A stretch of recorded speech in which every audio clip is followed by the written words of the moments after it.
अस्सलाम वालेकुम। ग्रेड 5 की उर्दू टीचर मैं सुमेरा। आज मैंने आप लोगों को सबक एक सुबह पढ़ाया है। आइए सबसे पहले इसकी बुलंद ख़्वानी कर लेते हैं। 31 मई 2050 की रोशन और चमकीली सुबह को शोएब अपने वक्त मुकर्ररा पर नींद से बेदार हो गया। खूबसूरत दिन के आगाज़ पर ठंडी हवा रवादावा थी। इस प्यारी हवा में ताज़ा फूलों की महक भी शामिल थी। शोएब को बेहद ताज़गी और फरहत का एहसास हुआ। वो ख़ुद को बहुत तरोताज़ा और हल्का फुल्का महसूस कर रहा था। रात को पुरसुकून और आरामदेह नींद ने दिन भर की तमाम थकन मिटा दी थी। वो नहायत इत्मीनान से अपने मामूलात से फारिग होकर स्कूल जाने के लिए तैयार था। कुछ ही देर में स्कूल की हवाई बस उसे लेने के लिए उसकी छत पे मौजूद थी। उसके हाथ में भारी भरकम बस्ती के बजाय एक नन्हा मुन्ना सा लैपटॉप था। हवाई बस की मेज़बान ने सलाम के बाद उसे खुशामदीद कहा और उसकी नशस्त की निशानदही की। यहाँ उसका दोस्त जमशेद पहले से मौजूद था। वो भी नहायत मसरूर तरोताज़ा दिखाई दे रहा था। शोएब ने उसे अस्सलामु अलैकुम कहकर मुसाफिहा किया। हवाई बस स्कूल की जानिब रवाना हो गई। फ़िज़ा में बहुत से जदीद तैयारे उड़ रहे थे, मगर फ़िज़ाई ट्रैफ़िक के उसूलों की सख्त पाबंदी कर रहे थे और हवाई ट्रैफ़िक के पायलट और मुसाफिर खिड़कियों के ज़रिए दीगर तैयारा नुमा गाड़ियों के पायलटों और मुसाफिरों से रेस्पेक्ट कर रहे थे। ज़मीन पर हर तरफ सब्ज़ा खिला हुआ था। रंगीन फूल महक रहे थे। पूरे अफराद सहन की सुबह की सैर करते दिखाई दे रहे थे। धुएँ और आलूगी का नामो निशान न था। शोएब ने जमशेद से कहा, आज तो स्कूल का आखिरी दिन है।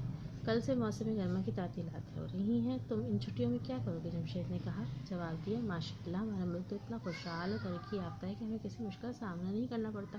लेकिन पड़ोस में कुछ ममालिक ऐसे हैं जहाँ आज भी तालीम की कमी है। अम्मी अब्बू ने सोचा है कि हम एक माह के लिए किसी ऐसे मुल्क में जाकर वहाँ के बच्चों और उनके वालिदैन को तालीम देंगे। इसके बाद अगला महीना पड़ोसी सैयारे में ये तुम्हारा क्या प्रोग्राम है?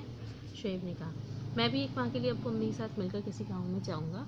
मेरे अम्मी और अब्बू दोनों डॉक्टर हैं, इसलिए वो चाहते हैं गांव के लोगों की सेहत और तंदुरुस्ती के उसूलों से मज़ीद आगाह करें।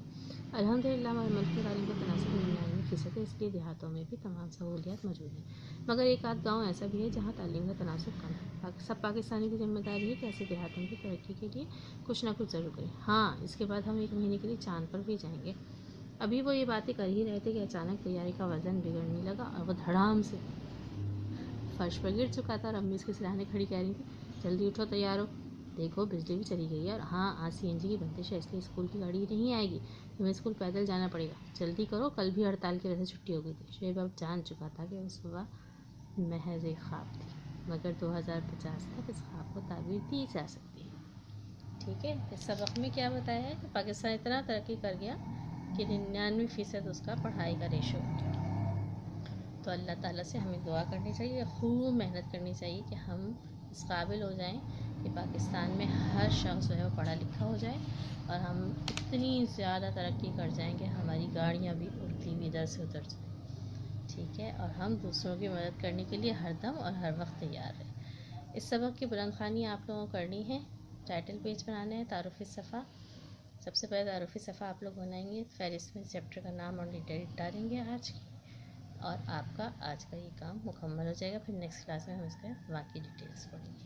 ठीक है, यकीनन आप लोगों को ये चैप्टर समझ आया होगा, जिसमें हमने 2050 में ये देखा कि पाकिस्तान कैसा होगा। ठीक है, जज़ाकल्लाह खैर।